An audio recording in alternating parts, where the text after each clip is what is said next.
Well, Tim, a pretty big win for you guys to get that goal in the third period and then to win it in overtime. Well, we had the lead, they had the lead, we had the lead, and then they had the lead again, and we tied it, and then it was anyone's game, and I would have liked to see us end it with that power play.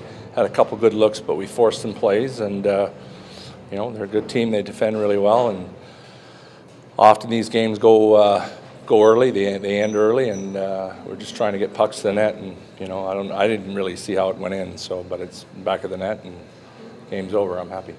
Seems like you guys are really making a conscious effort when you're having success to get to the front of the net and then try to disrupt Stuart Skinner. How important is that?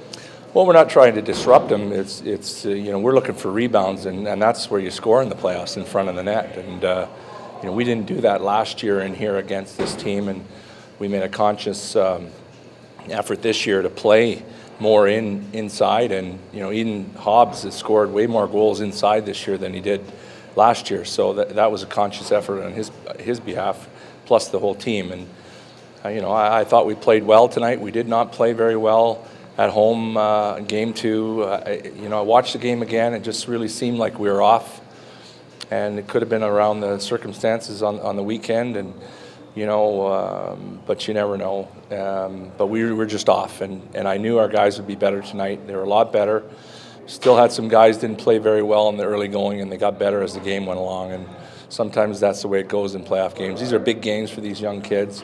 Not a lot of them played in these big games, and they started to get better, and that's a good indication. Tim, how challenging, given the circumstances, has it been for the? Have you noticed a change in your players? How hard has that been?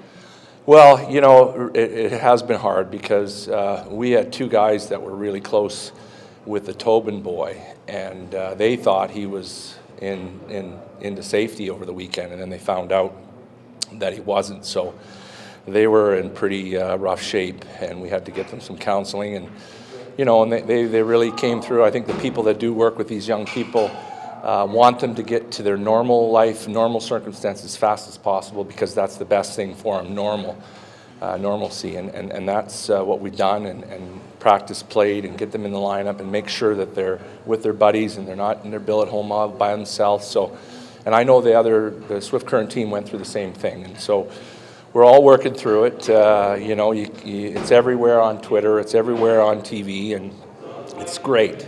It's great, and I think learning to cope and heal with these problems is a character or a characteristic of human nature that we don't often have to deal with, and some people never have to deal with it. And I think, the whole country, the whole province, everyone's dealing with this together, and they're doing a tremendous job. I know you tweeted out a photo of a hockey stick and a person you played with. How does this hit close to home for you?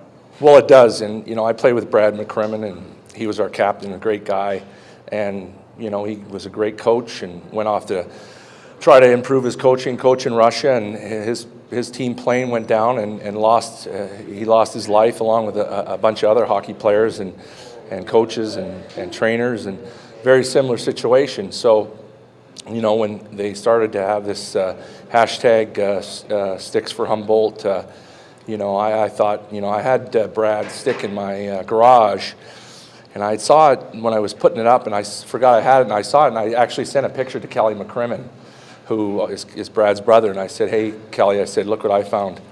He said, "Oh, thanks for thinking of me." So the other day I thought, this would be a great tribute to these young men and what's going on in the social media to, pay tribute to them in the past and help these people in the future and the present. And it's amazing how many people have retweeted it. Finally, I know I'm working on a story to try to show Humboldt how much support is out there. If you could say anything to them, if you had the opportunity to look, some of these people in the eye and give them support, what would you tell them?